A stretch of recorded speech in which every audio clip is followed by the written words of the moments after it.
In the late 1960s, a killer emerged in Northern California, a man who would forever haunt the minds of many. The Zodiac Killer, a name that evokes fear, intrigue, and frustration to this very day. Despite the efforts of law enforcement and countless investigations, this murderer was never caught, leaving behind a trail of cryptic clues, unsolved ciphers, and unanswered questions. The Zodiac's reign of terror began on the night of December 20th, 1968, on Lake Herman Road in Vallejo, California. A young couple, Betty Lou Jensen and David Faraday, were parked along the road, enjoying a quiet evening together. That peaceful moment would be their last. Suddenly, the couple was ambushed. A man approached the car, his face concealed by a hood. He opened fire, killing David instantly and wounding Betty Lou.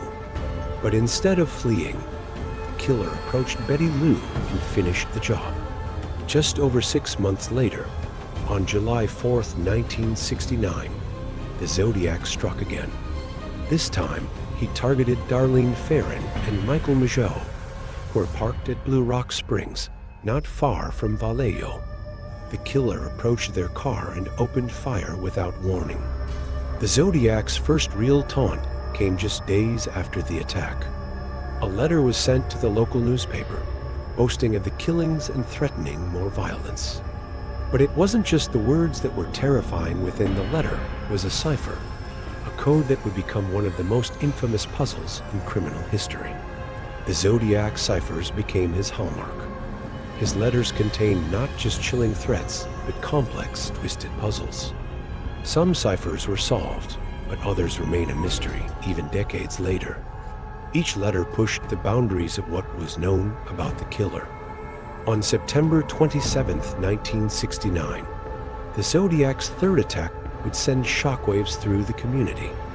This time, it was a young couple, Brian Hartnell and Cecilia and Shepard, who were relaxing by Lake Berryessa. The killer approached them, wearing a disguise, a hood with a cross-shaped symbol. The Zodiac, wielding a knife, attacked the couple, stabbing Brian multiple times and then turning to Cecilia. As he completed his gruesome task, he forced the survivors to help him carve a symbol into the car door. He even made the victims look at him while he tied them up, ensuring they understood who was responsible for the horror. After the attack at Lake Berryessa, the Zodiac made another phone call to the police, bragging about the murders. His chilling voice, taunting and confident, would become a nightmare for anyone who heard it. The Zodiac's final known murder took place on October 11, 1969, when he killed a cab driver named Paul Stein in San Francisco. After the killing, the Zodiac left the scene and even sent a piece of Paul's shirt to the police, as if mocking their attempts to catch him.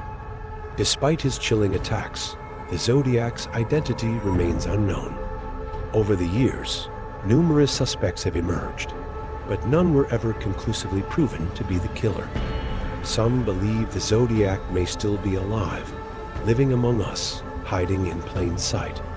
The Zodiac's cryptic letters and threats sent the public into a frenzy.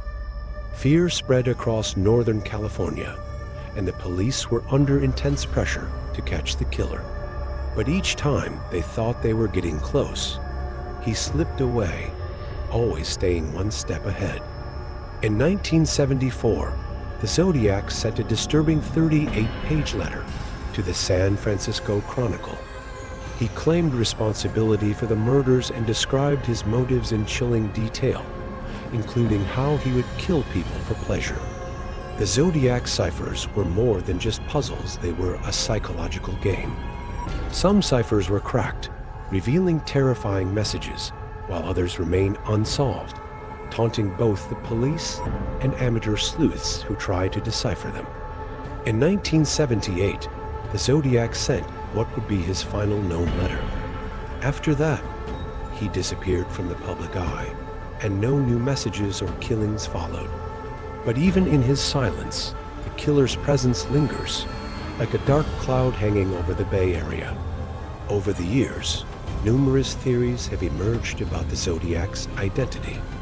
Some believe he was a local, while others think he may have been someone from outside the area. Countless suspects have been proposed, but none have ever been conclusively linked to the killings. The Zodiac Killer's legacy extends beyond the crime scene. His story has been the inspiration for countless films, books, and documentaries, cementing his place in pop culture as one of the most infamous serial killers in history. For those who lived in Northern California during the Zodiac's reign of terror, the fear never truly faded. The killer's presence haunted them, and even decades later, the ghost of his crimes still looms large in their memories. The families of the Zodiac's victims were forever changed by his actions. Their lives were filled with grief, confusion, and a never-ending search for justice. The killer's taunts and the unanswered questions left them haunted by the mystery of what had happened. The Zodiac Killer was never caught. He slipped through the hands of justice, leaving a trail of questions that may never be answered. To this day, his identity remains one of the greatest unsolved mysteries in criminal history. The Zodiac's obsession with the police and the media was clear. He reveled in the attention his crimes brought him, and he seemed to take pleasure in the fear he caused. His cryptic messages were designed to confuse, terrify, and challenge everyone who tried to uncover the truth. Recent advances in DNA technology have brought new hope to the Zodiac case. Investigators continue to examine old evidence, hoping to finally uncover the truth. But the killer remains elusive, his identity hidden in the shadows of time. Though the Zodiac Killer may have disappeared, his legacy endures. His crimes, his letters, and his mysterious identity continue to fascinate and terrify us. For many, the Zodiac represents the darkness that still lurks within society. The mystery of the Zodiac Killer has captivated us for over half a century. His story serves as a chilling reminder of the darkness that can exist within us and the questions that may never be answered. The Zodiac Killer's case remains open, unsolved, and terrifying. While new leads continue to emerge, the killer's true identity may never be known. What we do know is this: he is a shadow that still haunts the memories of those who lived through it, and perhaps he always will.